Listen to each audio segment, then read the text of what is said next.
এবার তারাবিহের নামাজ সম্পর্কে কিছু কথা। তারাবিহের আজকাল দেখা যায় রমজান মাস আসলেই রাতের বেলায় কিছু মহিলা আমাদের এক বাড়ির থেকে আরেক বাড়ির থেকে আরেক বাড়ি যায় তারাবি নামাজ। ঘটনা কি? ওই বাড়ি তারাবির জমাত, মহিলা যায় আরেক বাড়ির তারাবির জমাত শুধু আছে নি? আছে। এরা কতটুকু সুন্নাতের উপর আমল করে এটা বোঝার জন্য আপনাদেরকে একটা হাদিস করব। হাদিস শরীফে রাসূল করিম সাল্লাল্লাহু আলাইহি ওয়াসাল্লাম বলেন, খায়রু মাসাজিদিন নিসায়ে কারবুতিহিন্না, নারীদের শ্রেষ্ঠ মসজিদ হলো তাদের ঘরের কোণা। নারীদের শ্রেষ্ঠ মসজিদ ঘরের কোণা। একজন মহিলা রাসূলের কাছে মসজিদে গিয়ে জমাতে নামাজ পড়ার অনুমতি চাইছিল। কোন মসজিদ? মদিনা শরীফের মসজিদ। কোন জমাত? যে জমাতের ইমাম স্বয়ং রাসূল। কি মনে করেন জমাতটা কত বড় মূল্যবান? মদিনা শরীফের মসজিদের জমাত শরীফ হইত, যে জমাতের ইমাম স্বয়ং রাসূল। এক মহিলা রাসূলের কাছে ওই জমাত শরীফ হওয়ার অনুমতি চাইল, কারণ মদিনা শরীফের জমাতে শরীফ হইলে এক রাকাতে 50,000 রাকাতের সমান সব পাওয়া যায়। আল্লাহ রাসূল অনুমতি না দিয়া বললেন, এই সবটাই তুমি পাবে ঘরের কোণায় একা একা হবে। তাইলে জমাতের সাথে নামাজ পড়া পুরুষের, মহিলাদের জন্য সুন্নাত নয়, পুরুষের জন্য সুন্নাত। পুরুষ জমাতে নামাজ পড়ে যেই সব রাসূল বলেছেন, মহিলা ঘরের কোণায় একা নামাজ পড়ে সেই সব। তাতে যে সমস্ত মহিলারা জমাতে নামাজ পড়ার জন্য বাড়ি থেকে বেরিয়ে যায়, এরা যেমন রাসূল থেকে কিছু বেশি বুঝে না, বললে রাসূলের ঠিক করে না, তুমি কি করবা? রাসূল বলেন, পুরুষ জমাতে মিলে দিন সব তুমি ঘরের কোণায় একা হয়ে আসে। তুমি কোনো বাড়িতে বেরিয়ে যাও মসজিদে নামাজ পড়ার জন্য। এখানে একটা কঠিন কথা আমাদের সকলে বুঝতে হবে, কঠিন কথা, একটু মনোযোগ দিয়ে শুনবেন। আমি রাজশাহী থেকে একটা প্রোগ্রাম করিয়া, কিশোরগঞ্জে আরেকটা প্রোগ্রাম করিয়া, এখন আপনাদের এখানে আছি, আপনাদের এটা শেষ করে আরেকটা যেটা কিতাব মনে করেন, জানটায় কিতাব হইতেছে, আমার জানে কি কইতেছে বুঝুন তো কিছু। এরপরেও নিজের গলা নিজে ভাড়া দিয়া, এই জানের উপরে ফতোয়া দিয়া আপনাদেরকে কথাগুলি বুঝাইতেছি। আপনাদেরকে শুধু লা ইলাহা ইল্লাল্লাহ মুহাম্মাদুর রাসূলুল্লাহর মর্মটা বুঝাতে হবে। আল্লাহর ইবাদত আমরা কিভাবে করবো, কার তরিকা মতে করবো, বিষয়টা পরিষ্কারভাবে বুঝাবার জন্য। এই জন্য আমার যতই কষ্ট হোক আমি কথা বলতেছি, মেহরবানি করে আপনারাও একটু ধৈর্য দিয়ে মনোযোগের সাথে বোঝার চেষ্টা করবেন। রাসূল কেন বললেন পুরুষ জমাতে নামাজ পড়ে যেই সব, মহিলা ঘরের কোণায় একা নামাজ পড়ে সেই সব? কারণ কি? ও কারণেই রাসূল এই কথাটা বলেছেন না, এর পিছনে কোনো কারণ থাকতে পারে মনে করে? এই কারণটা আপনাদেরকে বোঝাবার চেষ্টা করুন। মসজিদে গিয়ে জমাতের সাথে নামাজ পড়া দুইটা পুরুষের জন্য সুন্নাত। মসজিদে যাওয়া এক সুন্নাত, জমাতে পড়া এক সুন্নাত। মসজিদে যদি জমাত একটা হইয়া যায়, আর কয়েকজন দোকানদারে মিলিয়ে যদি দোকান হইয়া একটা জমাত ছুটে যায়, মসজিদে যাওয়ার সব পাবে না, কিন্তু জমাতে পড়ার সুন্নাত আদায় হয়ে যায়। এই কথাটাও মনে রাখবেন। মসজিদে যদি জমাত একটা হইয়া যায়, আর কয়েকজন দোকানদারে মসজিদের বাইরে দোকান ঘরের ভিতরে যদি আরেকটা জমাত পূজা হয়, মসজিদে যাওয়ার সব পেত না, কিন্তু জমাতের সব পেয়ে যাবে। কথা বুঝলেন কিনা? কাজেই মসজিদে যাওয়াও পুরুষের জন্য সুন্নাত, জমাতে নামাজ পড়াও পুরুষের জন্য সুন্নাত, মহিলাদের জন্য নয়। এবার বলেন, মসজিদে গিয়া জমাতে নামাজ পড়া আপনার বিবির জন্য সুন্নাত না আপনার জন্য সুন্নাত? আমার জন্য সুন্নাত। এবার বলেন, আপনার যদি 6 মাসের একটা শিশু বাচ্চা ঘরে থাকে, কতদিনের? 6 মাসের একটা শিশু বাচ্চা যদি আপনার ঘরে থাকে, আপনার জন্য তো মসজিদে গিয়া জমাতে পড়া সুন্নাত। বাচ্চাটারে সাকুলে ফিরে নিয়ে যাবেন, 6 মাসের বাচ্চাটারে আপনি বাচ্চার বাবা, আপনার বাচ্চাকে তুলে তুলে নিয়ে যাবেন জমাতের মসজিদে নামাজ পড়ার জন্য না ঘরে রেখে যাবেন? রাখেন, ঘরে ফেলে রাখেন, আগে সাথে নিয়ে দেখেন অবস্থা রাখি দেন। আপনি 6 মাসের বাচ্চা তুলে তুলে নিয়ে গিয়ে মসজিদের জমাতে শুরু করলেন, ধরেন আসরের 4 রাকাত পড়ার নামাজের জমাতে শুরু করলেন, সালাম ফিরানির আগ পর্যন্ত এই 6 মাসের শিশু বাচ্চা আপনার স্কুলে পেশাব করবে না, গ্যারান্টি আছে? পায়খানা করবে না, গ্যারান্টি আছে? খাওয়ার জন্য কান্নাকাটি করবে না, গ্যারান্টি আছে? নাই। আপনি 1 রাকাত করার পরে, 2 রাকাত করার পরে, 3 রাকাত করার পরে বাচ্চা যদি পেশাব করে দেয়, আপনার নামাজও গেল, সাইকেলের নামাজও গেল, মসজিদও না হতো।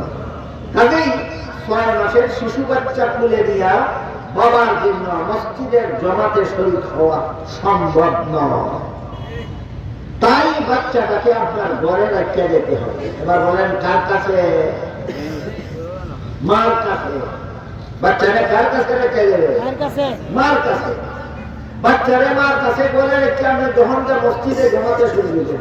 আগে তো বলছিলাম আসরের 4 রাকাত ফরজ নামাজ, এখন বলতেছি তারাবির 20 রাকাত সুন্নাত নামাজের জমাতে গিয়ে মসজিদে শুরু করবেন। তারাবির 20 রাকাত সুন্নাত নামাজ পড়তে কমসে কম আধা ঘন্টা সময় লাগে, উপরে 1 ঘন্টা 1.5 ঘন্টা 2 ঘন্টা পর্যন্ত। এই 1.5 ঘন্টা 2 ঘন্টা যে আপনি মসজিদে গিয়ে তারাবির জমাতে নামাজ পড়তেছেন, আপনার তো বড় 6 মাসের একটা শিশু বাচ্চা আছে, বাচ্চাটা ইনি পেশাব করে দিলে কোনো টেনশন হবে কিনা? কেন? মায়ের দেখাশোনা করবে। বাচ্চা ইনি পায়খানা করে দিলে কোনো টেনশন হবে কিনা? মায়ের দেখাশোনা করবে। বাচ্চা ইনি খাওয়ার জন্য কান্নাকাটি করতেছে, আপনার মসজিদে জমাতে শরীক হইয়া কোনো টেনশন হবে না? কেন? মায়ের দেখাশোনা করবে। বাচ্চাকে ঘুম পাড়ানির দরকার কিনা? আপনার কোনো টেনশন নাই। কেন? মায়ের দেখাশোনা করবে।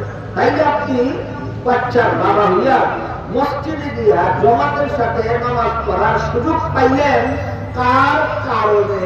বাচ্চার মায়ের কারণে।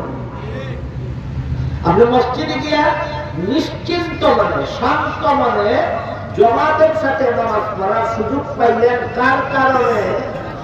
মার কারণে। আর ইসলামের বিধান হইল যার কারণে একজনে একটা নেক আমলের সুযোগ পাইল, এই লোকটাই নেক আমল কইরা যে সওয়াব, যার কারণে সুযোগ পাইল সে না কইরা সেই সওয়াব। এই জন্য হাদিস শরীফে আল্লাহ রাসূল বলেছেন, পুরুষরা মসজিদে জমাতে নামাজ পড়ে যেই সওয়াব, মহিলা ঘরের কোনায় একা নামাজ পড়ে সেই সওয়াব।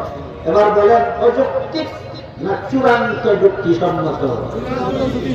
আরেক জায়গায় সাহাবা দিকে উঠে কয়, আমার এখন কোনো শিশু বাচ্চা নাই, আমিও মসজিদে গিয়ে জমাতে শরীক দেবো, আমার বিবিও মসজিদে গিয়ে জমাতে শরীক দেবো, এখন তো আর বাচ্চার সমস্যা নাই, এখন কি এখন বাধা কোথায়? এটা হলো সাহাবাদী।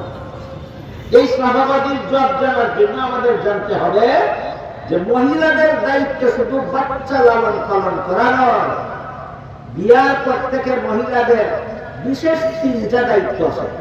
1 নম্বর দায়িত্ব হল স্বামীর ঘর দেখাশোনা করা, 2 নম্বর দায়িত্ব হল স্বামীর ঘরের মাল সামান দেখাশোনা করা, 3 নম্বর দায়িত্ব হল বাচ্চা লালন পালন করা। তোমার এই মুহূর্তে কোনো শিশু বাচ্চা নাই, এই কারণে তুমিও গেছো মসজিদে তারাবির নামাজ জমাতে পড়ার জন্য, তোমার স্বামীও গেছে মসজিদে তারাবির নামাজ জমাতে পড়ার জন্য। কমপক্ষে 1 ঘন্টার ভিতরে শেষ হওয়া উচিত। 1 ঘন্টার ভিতরে শুনে যদি ঘরটা শুরু ফিরে যায়, ঘরটা দেখাশোনা করবে কে? বরং বাচ্চা না থাকলেও ঘরে থাকার দায়িত্ব আছে কিনা আপনার ওয়াইফের?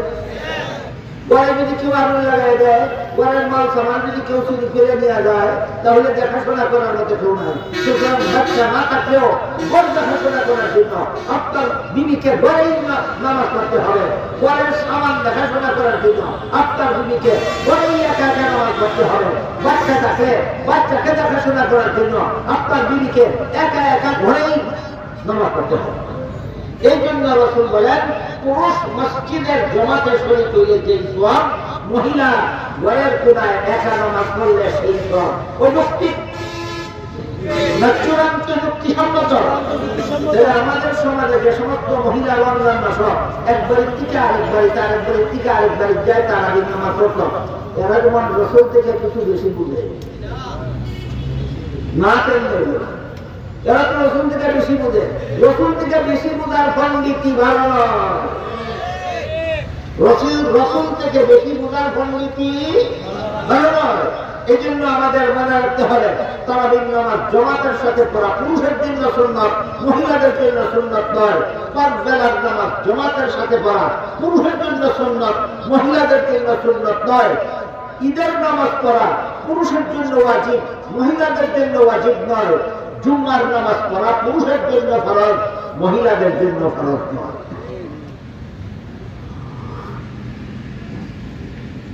এবার আমরা বুঝতে পারলাম ঠিক মতো কলেমা পড়লে কিভাবে জীবনের গুনাহ মাফ হয়, ঠিক মতো নামাজ পড়লে কিভাবে জীবনের গুনাহ মাফ হয়, ঠিক মতো রোজা রাখলে কিভাবে জীবনের গুনাহ মাফ হয়। তাহলে আমরা যদি কলেমাও ঠিক মতো বলি না, নামাজও পড়ি কিন্তু ঠিক মতে নয়, রোজাও রাখি কিন্তু ঠিক মতে নয়, বরং এই কলেমা, এই নামাজ, এই রোজা আমার জীবনের গুনাহ মাফ করাতে পারবে না। এই জন্য আমরা যদি চাই আমার নামাজের দ্বারা যেন আমার জীবনের সব গুনাহ মাফ হয়, তাহলে আমাদের বাইরের দিকটাও সংশোধন করতে হবে, আমাদের ভিতরের দিকটাও সংশোধন করতে হবে। আমরা যদি চাই আমার রোজা যেন আমার জীবনের সব গুনাহ মাফ করাতে পারে, তাহলে রোজার পুরুষটাও, রোজার সালও ঠিক করতে হবে, রোজার মূলও ঠিক করতে হবে। রোজার সাল হইল দুই জিনিস, দিনের বেলায় খানা পিনা না করা আর দিনের বেলায় স্বামী স্ত্রী মিলামিশা না করা। রোজার সাল আর রোজার মূল হইল হালাল খানা যদি আল্লাহকে খুশি করার জন্য ছাড়তে পারলাম, হালাল জিনিস কাছে যাওয়া যদি আল্লাহকে খুশি করার জন্য ছাড়তে পারলাম, হারাম জিনিস আল্লাহকে খুশি করার জন্য ছাড়তে পারবো না কেন? এই মনোভাব যদি রমজান মাসের ভিতরে আমরা তৈরি করতে পারি, আল্লাহ রাসূল বলেন তোমার রোজায় আর তারাবির নামাজের উসিলায় আল্লাহ তোমার জীবনের সব গুনাহ মাফ করে দেবে। এতক্ষণের কথা যারা বুঝলেন, এবার বলুন এটা মসজিদের সবানি, মসজিদের সবানি। মসজিদটা কেন বানাইছেন? আমাদের মা বোনেরা এখানে তারাবি করবে না, পাঁচ বেলার নামাজের জামাত মা বোনে ভরবার লাগে না, পুরুষে ভরবার লাগে, পুরুষে ভরবার লাগে। আমি শুনছি রাস্তায় বলে মসজিদ ব্যাঙ্গা লইয়া যায়, ঠিক কি কথাটা? রাস্তায় মসজিদ ব্যাঙ্গা লইয়া যায় নিলে গেলে একটু আর নামাজ পড়তাম না করছি, বিরানি কথা। রাস্তায় নিলে আরেকটা বানানি লাগবো, আরেকটা বানানি। হাদিস শরীফে রাসূল করিম সাল্লাল্লাহু আলাইহি ওয়াসাল্লাম বলেন, মান বানা লিল্লাহি বাইতান আও ক্বালা মসজিদান বানাল্লাহু লাহু বাইতান ফিল জান্নাহ আও কামা ক্বালা আলাইহিস সালাতু ওয়াস সালাম। কেউ যদি আল্লাহর রাস্তায় মসজিদ বানায়া দেয়, আল্লাহ তার জন্য জান্নাতের স্বর্ণের ঘর বানিয়ে দেয়। আপনারা চাইনি আল্লাহ জান্নাতও আপনাদের জন্য স্বর্ণের ঘর বানাইতে? চাইলে মসজিদ যে জায়গা ব্যক্তি লাগবো, মসজিদ যে বানানি লাগবো, একজনের দেওয়ার তৌফিক নাই। কেউ এক টন রড দেওয়ার তৌফিক আছে, তিনি এক টন রড দিবেন। কেউ এক ব্যাগ সিমেন্ট দেওয়ার তৌফিক আছে, তিনি এক ব্যাগ সিমেন্ট দিবেন। কারো 100 ইট দেওয়ার সুযোগ তৌফিক আছে, তিনি 100 ইট দিবেন। কেউ 5টা ইট বেশি দেওয়ার তৌফিক নাই, 5টা ইট দিবেন। কেউ একটা ইট দেওয়ার বেশি দিলে নুন মরিচ কিন্তু হতো না, বাচ্চা কাচ্চারে নুন বাচ্চা হইতে হতো না, সে একটা ইট দিব। হাদিসের ব্যাখ্যায় লেখা আছে, যার তৌফিক আছে সে সম্পূর্ণ মসজিদ বানিয়ে দিলে আল্লাহর কাছে যেই সব, যার একটা ইটের বেশি দেওয়ার তৌফিক নাই, সে একটা ইট মসজিদ বানানোর কাজে দান করলে পূর্ণ মসজিদ বানানোওয়ালার সমান সব। আল্লাহর পক্ষ থেকে একটা অফার আছে, কিটা পুরা মসজিদ বানানোর সব যদি চাও, যার যার তৌফিক মতো মসজিদ বানানোর কাজে শরীক হও। কথাটা বুঝলেন কিনা? আমরা পূর্ণ মসজিদ বানায় দেওয়ার সব যদি আমরা কেউ চাই, আমার তৌফিক মতো মসজিদ দান করতাম, পুরো মসজিদ বানানোর সব আল্লাহ করে দিয়ে দেবে। অফারটা কে কে গ্রহণ করতে চান? অফারটা আল্লাহর পক্ষ থেকে দেওয়া একটা অফার, খুব কঠিন অফার। কঠিন না, খুব সহজ। 1 টন রড দিবার তৌফিক থাকে, 1 টন রড দিবেন, একটা দেওয়ার সব পাইবেন। এক ব্যাগ সিমেন্ট দেওয়ার তৌফিক থাকে, এক ব্যাগ সিমেন্ট দিবেন, একটা মসজিদ বানায় দেওয়ার সব পাইবেন। 100 ইট দেওয়ার তৌফিক থাকে, 100 ইট দিবেন, একটা পূর্ণ মসজিদ বানায় দেওয়ার সব পাইবেন। মাত্র 10টা ইট দেওয়ার তৌফিক থাকে, 10টা ইট দিবেন, পূর্ণ মসজিদ বানায় দেওয়ার সব পাইবেন। অফারটা আল্লাহর পক্ষ থেকে কঠিন, অত্যন্ত সহজ।